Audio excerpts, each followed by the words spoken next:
എൻ്റെ പൊന്ന് ജോസ്മൻ ചേട്ടായി വല്ലവരും ചെയ്യുമോ ഇമ്മാതിരി പണി? കണ്ടിട്ട് ആനയെ ശസ്ത്രക്രിയ ചെയ്യാൻ പോകുന്ന പോലെ ഉണ്ട്. ഇത്രയും വിലയുള്ള വണ്ടിയൊക്കെ അയച്ചിട്ട് കണ്ടിട്ട് തന്നെ പേടിയാകും. ഒന്ന് പോവാ സന്തോഷമായി. ജർമ്മൻ ടെക്നോളജി കണ്ടു പേടിക്കാൻ ഈ മലയാളിയെ കിട്ടില്ല. അവിടെ ചെറിയൊരു സെൻസർ ലൈറ്റ് കത്തുന്നതിന് $500 അവന്മാരെ എന്നോട് ചോദിച്ചത്. വണ്ടിക്ക് ഒരു കുഴപ്പമില്ല. ആ കാശ് എടുത്തു കൊടുക്കാൻ ഞാൻ സൗദി ഷെയ്ക്കൊന്നുമല്ലല്ലോ. അതൊക്കെ ശരിയാ ചേട്ടാ. പക്ഷേ കോടികൾ മുടക്കി കാറുണ്ടാക്കുന്ന ജർമ്മൻകാരുടെ തലയിൽ ഉദിക്കാത്ത എന്ത് ദേവികളൊക്കെ യൂട്യൂബ് കണ്ട ചേട്ടൻ്റെ തലയിൽ പൂതിച്ചത്? ഒരു കപ്പലണ്ടി ഇല്ല. ഞാൻ യൂട്യൂബിൻ്റെ ഒരു 3 മിനിറ്റ് വീഡിയോ കണ്ടപ്പോൾ എന്നെ ഓടി കമ്പനിയുടെ സകല ജാതകവും എനിക്ക് പിടികിട്ടി. ഇതൊക്കെ സിമ്പിൾ പരിപാടിയാണ് മോനെ.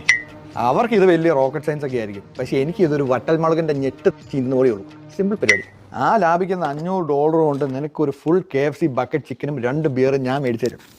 എന്നിട്ട് നീ എൻ്റെ കാലെ വീണ് വണങ്ങും മോനെ. അല്ലെങ്കിലും ജർമ്മൻകാരൊക്കെ ഈ വണ്ടിയിൽ ഡിസൈനിങ് മാത്രമേ ചെയ്തിട്ടുള്ളൂ. ഫുൾ പണിയെടുത്തത് ചൈനീസ് ഫാക്ടറീസ് നമ്മുടെ മലയാളി എഞ്ചിനീയേഴ്സ് അല്ലേ. അതറിയാവുന്നതുകൊണ്ടല്ലേ നമ്മുടെ സർവീസ് സ്റ്റേഷനിലെ വിനോദ് പോലും എൻ്റെ ഓരോ സംശയങ്ങൾ തീർക്കാം യൂട്യൂബ് നോക്കിയല്ലേ. നീ ഇത് കണ്ട് പഠിക്കും മോനെ.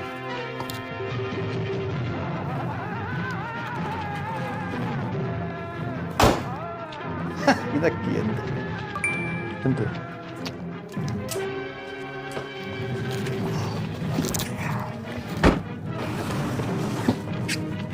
നീ പിടിച്ചോ. ഓക്കെ.